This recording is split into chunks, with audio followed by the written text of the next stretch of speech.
और अब जबकि ट्रेड डील को लेकर के ये क्लियर होता जा रहा है कि भारत ने बिना किसी दबाव के, बिना किसी प्रेशर के ये डील की है और प्रधानमंत्री मोदी की सख्ती ने ही अमेरिकी प्रशासन का रुख बदला है। उसके बाद प्रधानमंत्री नरेंद्र मोदी आज राज्यसभा में राष्ट्रपति के अभिभाषण पर जवाब दे सकते हैं। अभिभाषण में चर्चा के लिए 16 घंटे का वक्त रखा गया है। इस बीच लोकसभा में हंगामे के बाद बीजेपी ने कांग्रेस को घेरा। लोकसभा में प्रधानमंत्री मोदी को बोलना था, लेकिन शाम 5 बजे जैसे ही सदन की कार्यवाही शुरू हुई, विपक्षी दलों की महिला सांसदों ने प्रधानमंत्री की कुर्सी को घेर लिया। तस्वीरें आप देख रहे हैं। हालांकि पीएम उस वक्त वहां मौजूद नहीं थे। बीजेपी ने इसे पीएम की सुरक्षा में सेंध और हमले की साजिश करार दिया।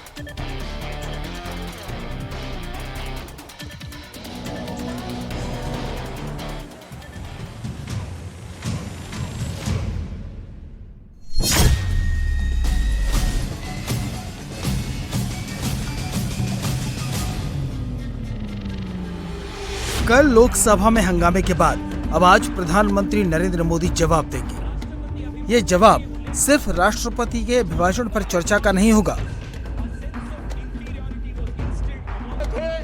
ये जवाब विपक्ष के उस सियासी ड्रामे का होगा जो राहुल गांधी के नेतृत्व में किया जा रहा है। और बुधवार को तो हद ही हो गई। संसद में वो अभूतपूर्व नजारा देखा गया जो अब तक नहीं दिखा था। कांग्रेस सांसद वर्षा गायकवाड़ की अगुवाई में महिला सांसदों ने पीएम मोदी की कुर्सी को घेर लिया। ठीक यहीं पर प्रधानमंत्री बैठते हैं। यही पीएम की परमानेंट कुर्सी है। पीएम सदन के नेता भी है, इसलिए उनकी पहली कुर्सी रिजर्व है। कांग्रेस ने महिला सांसदों को आगे करके पीएम की कुर्सी का घेराव कर लिया। अब तक की सभी संसदीय परंपराएं तोड़ दी गई। प्रियंका गांधी बाहर इसकी दाद देती नजर आई।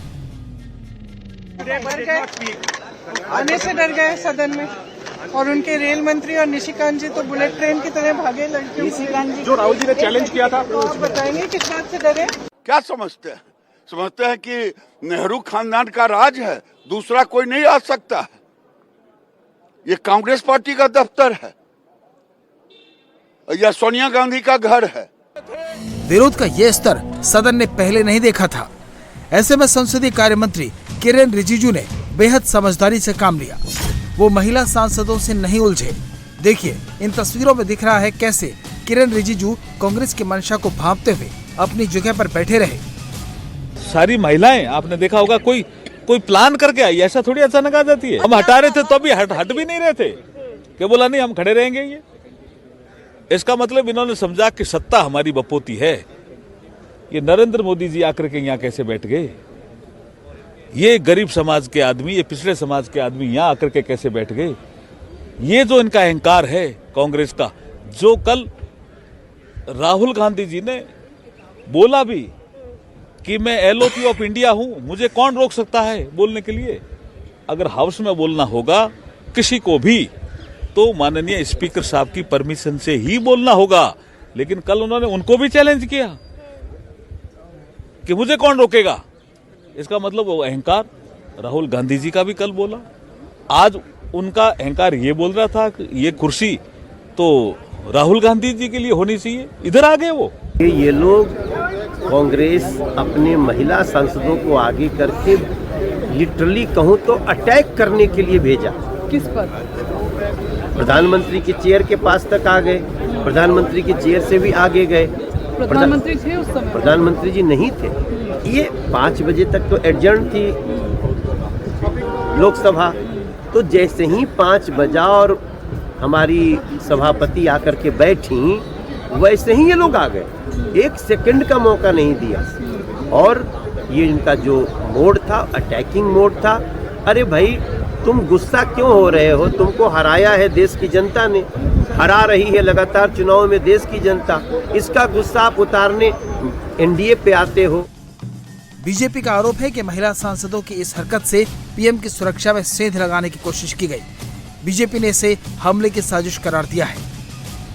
बहुत दुर्भाग्यजनक परिस्थिति की सृष्टि हुई। जो नहीं होना चाहिए था वह हुआ। आदरणीय प्रधानमंत्री जी राष्ट्रपति अभिभाषण पर अपने मत रखना चाहते थे, उन्हें धन्यवाद देना चाहते थे। प्रधानमंत्री जी को विपक्ष ने, इंडी के लोगों ने वंचित रखा। इससे दुखद और कुछ नहीं हो सकता है। आप कहते हैं 33% रिजर्वेशन की बात करते हैं और आप ये कह रहे हैं कि महिलाओं को तो बताया जाता है कि चलिए आप आगे आकर खड़े होइए और उसमें शामिल हुए। प्रोटेस्ट में कैसे शामिल होना है, किस पोजीशन पे शामिल होना है, कितना अग्रसर होकर शामिल होना है, वो एक महिला करती है। तो ये आड़ लेना, महिलाओं को ये इस तरीके से कहना कि अरे उनको भी डिसीजन बताया गया था और हंगामा करने के लिए शर्मनाक है। कांग्रेस का दावा है कि राहुल गांधी को बोलने नहीं दिया गया, इसलिए पार्टी के सांसद आक्रामक हैं। कांग्रेस निशिकांत दुबे के भाषण को लेकर भी बौखलाई हुई है। ये बवाल तब शुरू हुआ जब राहुल गांधी को स्पीकर ने बिना छपी हुई किताब पर बोलने से मना कर दिया। यही बात कांग्रेस को चुभ गई। इसके बाद कांग्रेस के 8 सांसदों ने चेयर पर कागज उछाले, सभी को सस्पेंड किया गया तो राहुल उन्हें लेकर धरने पर बैठ गए।